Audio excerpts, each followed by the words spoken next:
Pompeii didn't die in a single frozen moment. That's the story you've been told. It's wrong.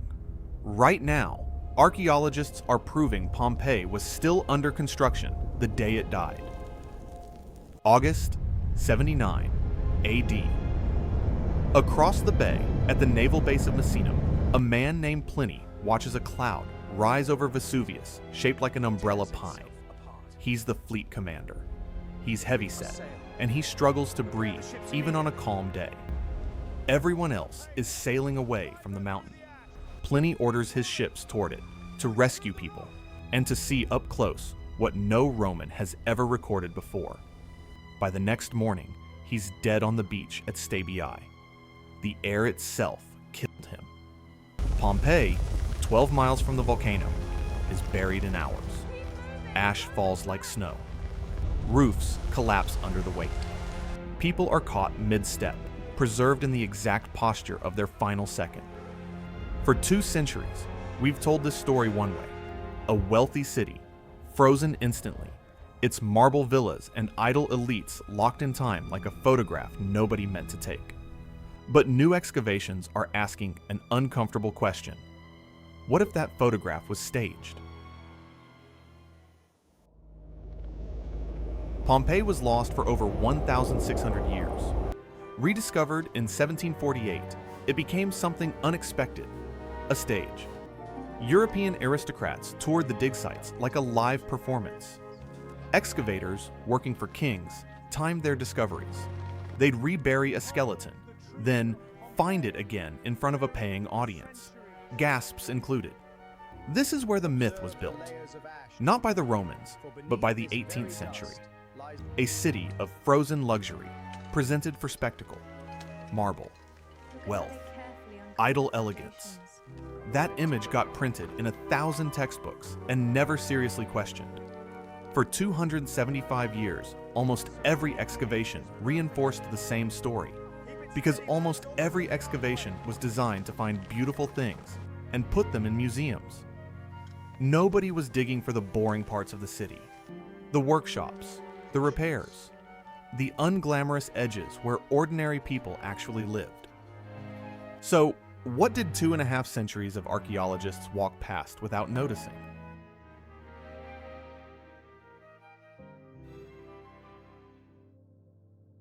Enter Allison Emmerson, an archaeologist who spent 16 years digging at Pompeii's edges, the parts nobody photographed for postcards. Her team is building something no 18th century excavator ever had, a digital twin. Laser scanners and drone cameras capture every wall, every layer of soil, every fragment, down to the millimeter, before a single trowel touches it. It matters, because excavation is destruction. Dig a layer once, and it's gone forever. The digital twin means Pompeii can be re-examined by scientists 100 years from now, without breaking a single stone twice. And almost immediately, the twin starts contradicting the postcard version of the city. At a city gate called Porta Nocera, Emmerson's team opens a building that records had always labeled a private home. It isn't one. It's a shop, a commercial space for food and trade, the kind of business run by people the Romans considered lower class. And it's standing directly against an elite residence next door. 2 completely different social worlds, sharing a wall, sharing resources, functioning as one interdependent block. Pompeii wasn't a gated community of the wealthy. It was a working city, stacked shoulder to shoulder, rich and poor tangled together in the same street. If the frozen luxury story is wrong here, what else did we get wrong everywhere else?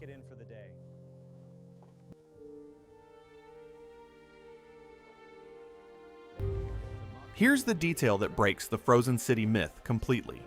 In one of the most recently opened rooms at Pompeii, walls freshly painted in red and blue, mythological figures on black plaster designed to seem to move under lamplight. Archaeologists find building materials, wet plaster, construction tools, and sitting right beside them, a small pile of empty oyster shells. That's not decor. That's someone's lunch. This room was being renovated the day the mountain exploded. Workers were mid-job, eating on site, plaster still curing on the wall, when the sky turned to ash. Pompeii wasn't a finished city interrupted at rest. It was an active, unfinished, constantly repairing city, interrupted mid-task, closer to a construction site than a museum piece.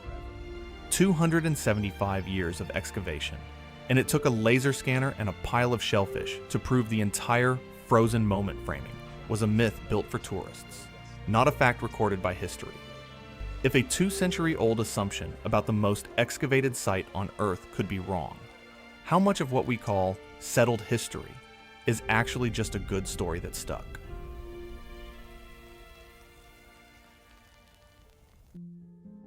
This isn't finished. New rooms are still surfacing. A dining hall with deep black walls and mythological murals, unearthed only in the last excavation cycle, sat undiscovered for nearly 2,000 years within a site tourists have walked past for centuries. The digital twin isn't a record of a dead city. It's a live document of one still being rewritten, block by block, almost every year. Emmerson has said something that should unsettle you.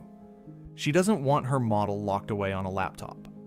She wants it public, because the next correction to the Pompeii myth might not come from a professor. It might come from anyone with access to the data, noticing something everyone else missed. So here's the real question.